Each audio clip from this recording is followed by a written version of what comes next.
Hey everybody, this is Steve, and I'm coming to you from the vegan van this afternoon. I wanted to talk about a subject a lot of people are asking me about and have asked me about over the years.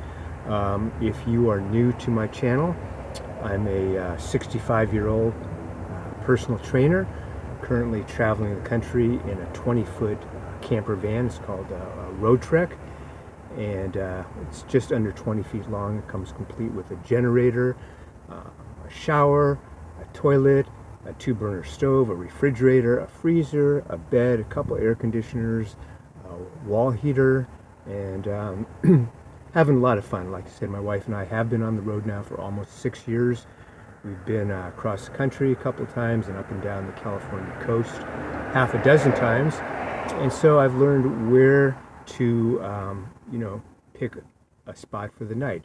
Where am I going to park my house in the evening? So when I'm on the road, when we're traveling, I look for what's called Bureau of Land Management. That's BLM land. And BLM land is all over the country. It's free camping.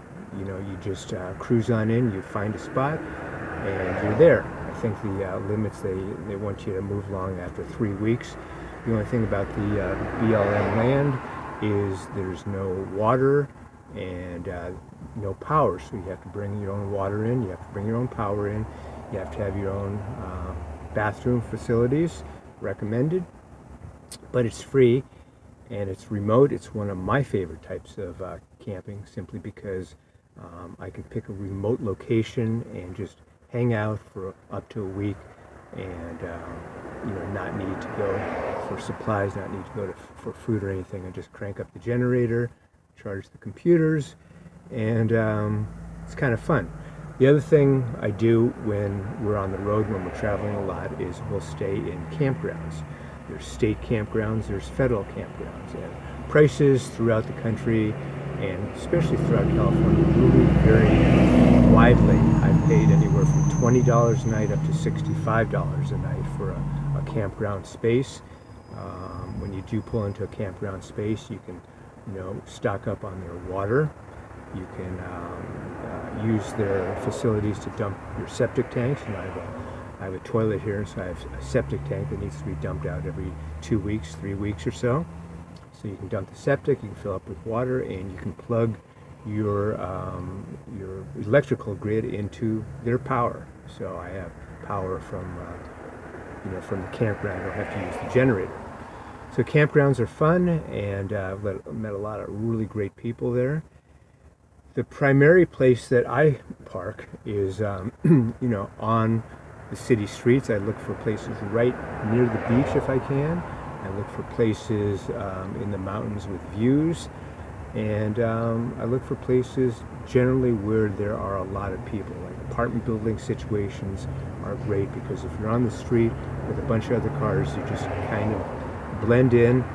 And being 20 feet long, I never really get hassled at all by anybody. I try to move along every day or two. People don't get sick of the sight of my camper in front of their apartment building or their house. I try to roll on in after dark if I can, and try to leave early in the morning.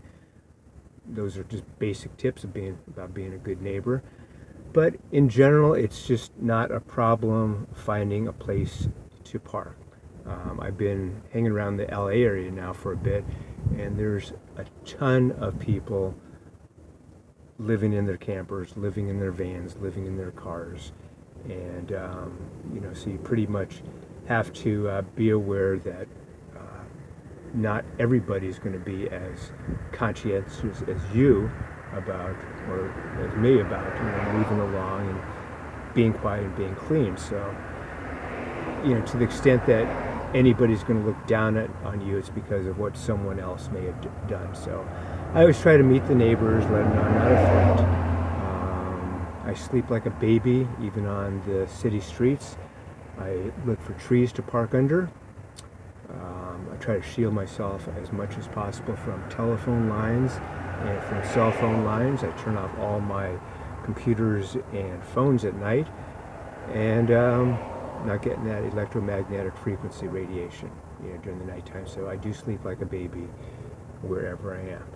So anyway, I just wanted to talk about that. Like I said, people do ask me, where do you park, Steve?